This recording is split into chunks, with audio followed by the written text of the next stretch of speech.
Hey everybody, Raven here. Today we got a box of circulated nickels, and we're really hoping to find some good stuff like some war nickels for the silver, buffaloes, V nickels. You just never know.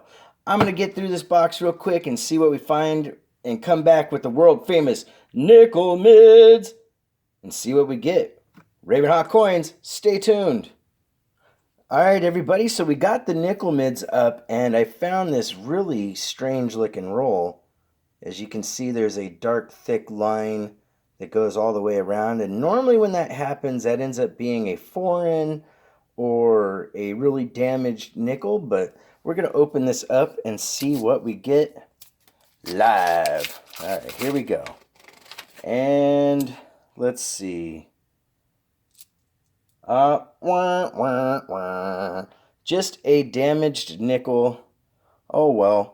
At least we tried. We're going to go through the rest of this and see what we find, and we'll be back real soon. Raven Hot Coins, stay tuned.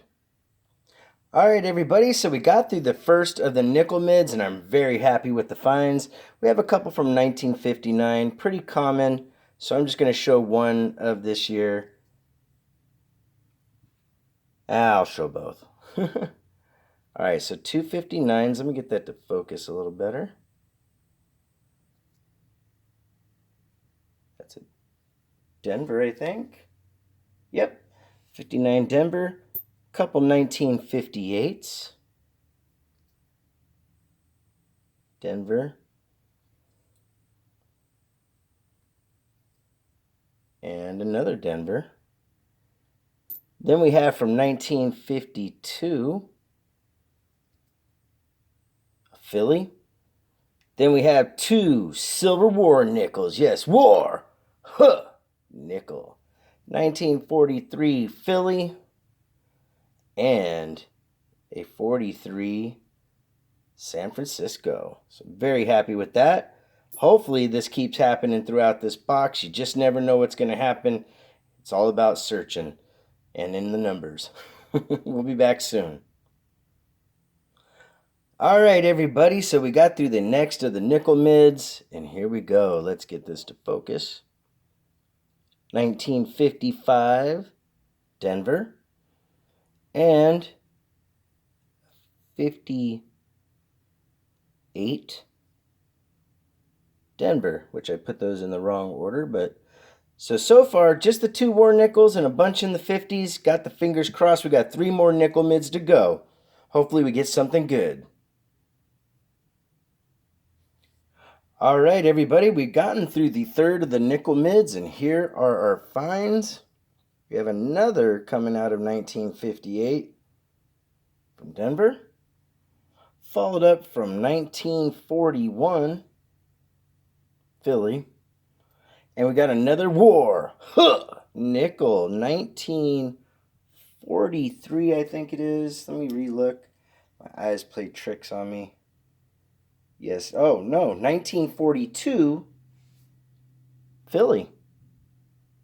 So very cool. Three in the box. Fingers crossed that we get some more, but hey, likely not. You just never know. We got, like I said, two more nickel mids to go. Got the fingers crossed. Raven Hot Coins, stay tuned. All right, everybody, we're back. And unfortunately, we didn't have any finds in the fourth nickel mid. And this is one of the things that you guys have to take into consideration when you're doing box searches for coins. It's all in the numbers to find good stuff, that is for sure. But you're not always guaranteed to find things. You really got to keep at it and be persistent. And especially during these times when it's harder to get boxes and nickels and pennies and whatnot, you got to treat your bank tellers a little more better than normal. And unfortunately, that brings me to a topic that has kind of been sitting with me for a little while, and that is, banks nowadays, they act so much different than they used to. It used to be when you opened up a new account somewhere, they gave you incentive. You got a toaster, or you know, got some extra interest rate points on your money or whatnot. And what's happened is banks have become such an institution now that they no longer do those things because there's no distrust like there used to be. When banks first started, a lot of people just refused to put their money in them. And so it took a long time. And over the years, they used, like I said, incentives to get people to be a part of the bank. Now, maybe, as a part of a whole in society, and especially coin collectors and whatnot, maybe we need to rethink the way that we use banks and use them less. Use online resources like PayPal and other things, so that maybe the banks start appreciating us in reverse. Now, I'm not saying this about my banks. My banks treat me well, and I appreciate the managers and tellers. But I've noticed that there's certain banks you walk into and they don't treat you that well. And quite frankly, it's kind of surprising that that ideology is in existence where you're kind of looked down upon versus embraced as a customer.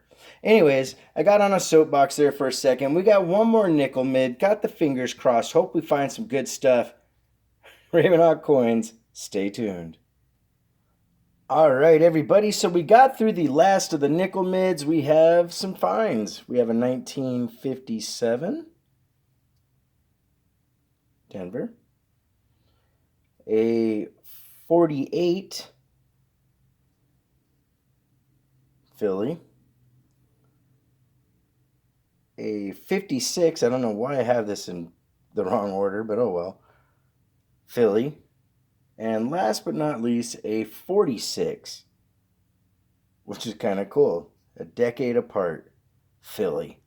So not too shabby for a box of nickels. We got 1, 2, 3 Silver War nickels, and some relatively common dates through the 50s, but that's about what you kind of expect when you're looking through the boxes, is to find a lot more of the 50s, maybe some 40s, a lot of 60s, 70s, and whatnot, all the way up to modern times. Finding 3 war nickels in a box, to me, that's a huge victory. I'm very, very happy with that, and can't wait until we do the next box search. Matter of fact, let's put these 3 bad boys together and show them real quick, because they are just oh so pretty, and it's nice to get over $1 in value for 5 cents a piece. That's why I still look at nickels. It's got one of the best returns for your investment besides half dollars. Dimes and quarters are really searched through pretty thorough, but sometimes you get lucky.